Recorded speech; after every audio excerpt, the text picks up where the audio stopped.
Here's how I made a Mother's Day style brunch for just $20 from Dollar Tree. Starting with the bacon, I bought 2 packs, which totals 8 slices of bacon. I opted to bake mine in the oven at 400 degrees for 12 minutes and then drain on paper towels, but you can cook your bacon any method you like. The second dish I made was sausage balls, which is a common finger food in the South.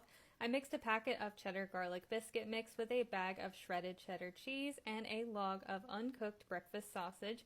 You mix this all to combine, and in my case, because I was using about half as much sausage as is typical in this recipe, I did have to add some water to form it into a dough.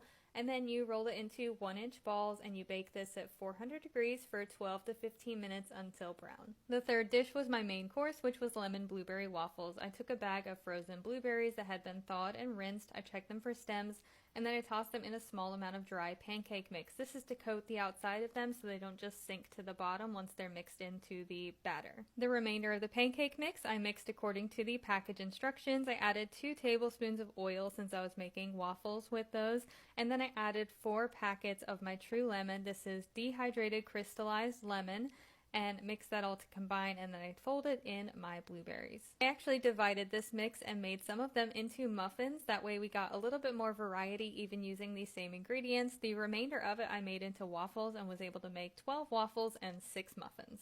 For the waffles, I made a lemon cream cheese glaze by combining a half a tub of cream cheese frosting with a tablespoon or 2 of water and 2 packets of my true lemon, and then I microwaved this for 30 seconds until combined. The last thing I did was split open all of my English muffins, and I toasted these all at one time by throwing them in my oven for about 8 minutes or so. I think that plating plays a big role in how this brunch came together, so I'm using all Dollar Tree servingware here, starting with my 2 cans of fruit. I also transferred my glaze and margarine into bowls so that they weren't in their original containers.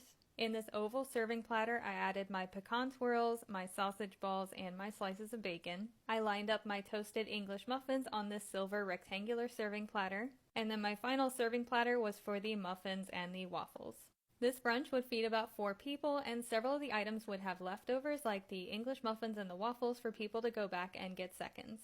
This brunch turned out absolutely amazing, and I would not change a thing about it. The food cost was $18.50. I even budgeted in 2 bottles of juice for $2.50, and if you factor in the serving platters, that adds an extra $6.25.